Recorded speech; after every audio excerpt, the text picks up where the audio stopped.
Hola, soy Juliana Maxe Velázquez, estudio Psicología Clínica y yo les voy a hablar sobre la contratransferencia y cómo es que esta puede ser un arma de doble filo.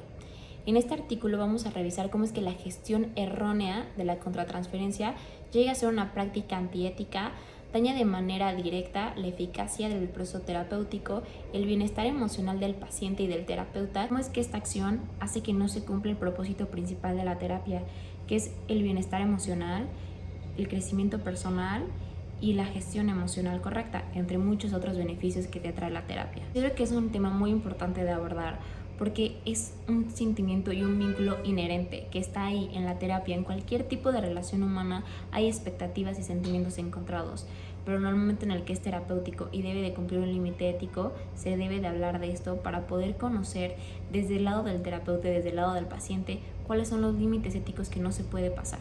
Comencemos diciendo que el concepto de la contratransferencia nace desde el psicoanálisis.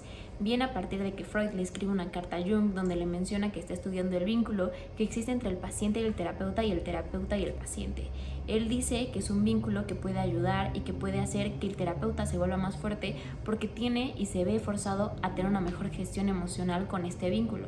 Ahí no se conceptualiza tal cual, pero es cuando se abren las puertas a poder empezar a investigar y a estudiar más sobre este tema y este concepto. Es decir, son todas estas ideas, expectativas, pensamientos que puede tener el terapeuta preconcebidas sobre su paciente o que durante la terapia puede ir teniendo, hablando sobre historias de vida, experiencias, actitudes, reacciones, emociones. El propósito de esta investigación es analizar cómo esta gestión errónea de la contratransferencia afecta de manera directa al individuo, tanto al paciente como al terapeuta, también las consecuencias que producen estas acciones, porque no solamente es decir, me desagradas y me voy de la terapia y ya, sino que estas acciones pueden llevar a consecuencias mucho más grandes.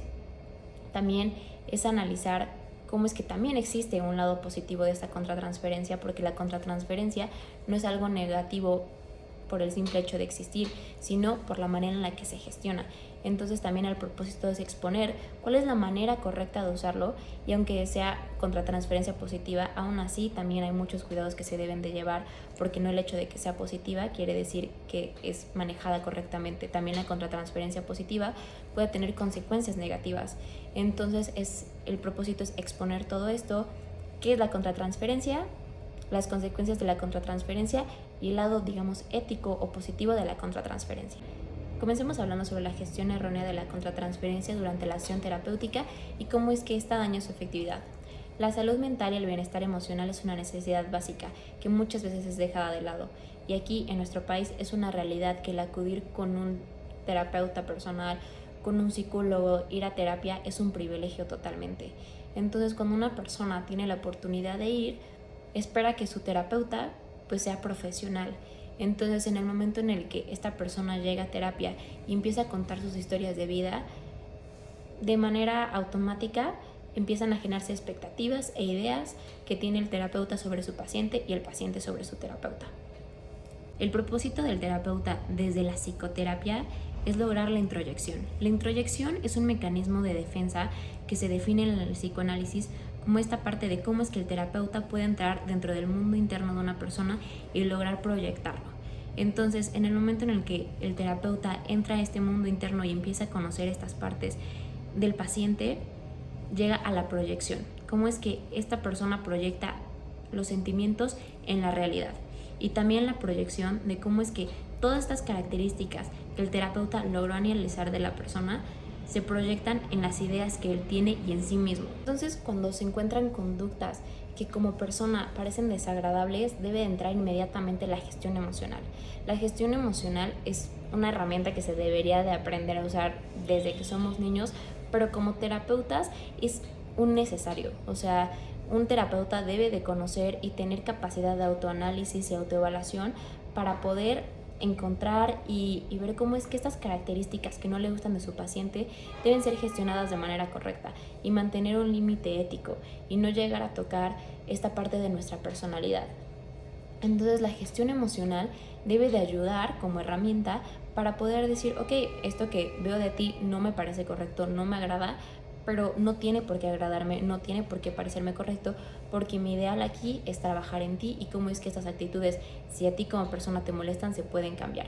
En 1960 habla de que la contratransferencia y la transferencia es comunicación no verbal durante la terapia, ya que la idea que nosotros tengamos de la persona, ya seamos el paciente o el terapeuta, influye en lo que vamos a expresar. Ahora hablemos sobre las consecuencias de la gestión errónea de la contratransferencia. Empezando con la sobrecarga emocional. En el momento en el que como terapeuta se tiene una sobrecarga emocional hacia la persona, puede empezar a producir estrés, agotamiento, ya no se tiene capacidad para manejar estos sentimientos si no están gestionados de la manera correcta. También sesgo en el tratamiento y en el diagnóstico del paciente. Cuando el terapeuta ya tenga juicios preconcebidos conscientes o inconscientes, lo llevarán a la inexactitud a la hora de dar un diagnóstico. Esto va a entorpecer el camino del proceso terapéutico y también va a llevar a la errónea elección de estrategias para la terapia. Porque cuando ya te tienen como el análisis de la persona y dice, bueno, estas herramientas y todas estas estrategias vamos a usar para tu tratamiento debido a tales cualidades y tales personalidades, bueno, a tal personalidad. Pero en el momento en el que se tiene un sesgo y no está haciendo de manera ética, esta evaluación es incorrecta. Entonces lleva a las afecciones físicas y mentales. La reactivación de heridas personales no resueltas, que es como el mayor problema de la contratransferencia. ¿Qué parte de tu personalidad tocó en la mía? ¿Qué herida mía tú estás tocando con tu personalidad y me está llevando a este sesgo? Porque es muy diferente cuando hay una carga emocional muy fuerte en las acciones a cuando simplemente es un desagrado o algo similar. Cuando es con una historia de vida muy personal, es cuando tiene una carga emocional más y las emociones se ven sesgadas. Entonces puede despertar heridas en el terapeuta que no han sanado y puede llevarlo también a autolesiones, a sentimientos negativos o displacenteros para el terapeuta, y esto pues también eventualmente lleva a la mala gestión emocional, ya no solamente en la terapia sino también en la vida diaria del terapeuta. Ahora les contaré 2 pequeños casos clínicos donde podemos ver mejor estas consecuencias. El primero es de Paula y Alejandra. Paula es la paciente en su vida donde la figura femenina era una constante que le traía problemas y a la vez no podía conectar de una mejor manera. Cuando conoce a Alejandra, algo de Alejandra le hizo decir a Paula, ok, quiero acercarme contigo y quiero ir a terapia contigo, porque la conoció en el hospital. Bien pudo haberle dicho, recomiéndame a alguien, pero características de Alejandra a Paula le llamaron la atención. Esto ya entra en la transferencia. Aquí ya hay características personales de la personalidad de Alejandra que le llamaron a Paula y que hace sentir que ella puede ayudarle. En el momento en el que Paula llega a terapia con Alejandra y empiezan a tratar todos estos temas, empieza a notar que Paula tiene como cierta atracción hacia Alejandra, la terapeuta. Entonces, mientras van avanzando las sesiones, Alejandra comienza a ya tener mucha contratransferencia con Paula porque se empieza a sentir incómoda por las actitudes que ella nota que tiene. Entonces Alejandra le decide comentar que tal vez ella se siente muy cómoda con ella debido a que es una figura femenina, o le cuestiona por qué es que la eligió.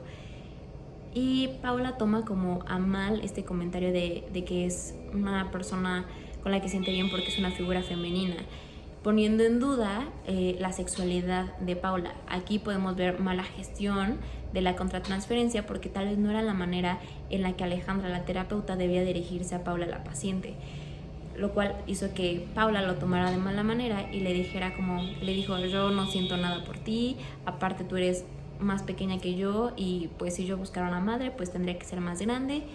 Y entonces Alejandra le dice, bueno, pues tal vez eso te conflictúa más porque yo soy una persona más joven que tú y tú siempre buscas como estas figuras maternas, lo cual lleva a Paula a decir que no, que ella está segura de su sexualidad, pero que sí siente cierta admiración hacia las figuras femeninas. Eventualmente esta sesión terapéutica después de esto no fue lo mismo, ya que Paula se sentía como rechazada y también Alejandra sabía que no había hecho lo mejor. Después Alejandra tiene que mudarse de ciudad y siente mucho peso en alejarse de Paula, lo cual habla de que también existe contratransferencia porque puede ser que también Alejandra tenía sentimientos por Paula. Entonces aquí entra en conflicto sentimientos, duda de sexualidad, duda de si realmente busca una figura materna, y entonces todo el proceso terapéutico que llevaba pierde validez en muchos aspectos. Y aquí podemos ver daños en las emociones tanto de Paula como de Alejandra. Un claro ejemplo de contratransferencia negativa y cómo es que daña la eficacia de la terapia. Ahora abordemos la contratransferencia positiva y cómo es que también hay un lado bueno de todo esto negativo que es el fomento de la lancia terapéutica. Y es un poco lo que les comentaba de cómo es que esta conexión puede fortalecerse y llevar a mejores resultados. La otra es la validación emocional. Cuando hace sentir a una persona validada emocionalmente, hace sentir más confianza y seguridad, y esto puede ayudar también al fortalecimiento de la autoestima, de relaciones saludables, que esto es muy conveniente para pacientes con historias de vidas y relaciones familiares disfuncionales o muy complicadas. Podemos concluir que la gestión errónea de la contratransferencia efectivamente daña la eficacia y el proceso terapéutico, así como también a los involucrados paciente y terapeuta. También podemos afirmar que existe la contratransferencia positiva y que esto también puede ser una herramienta eficaz para ayudar al proceso terapéutico.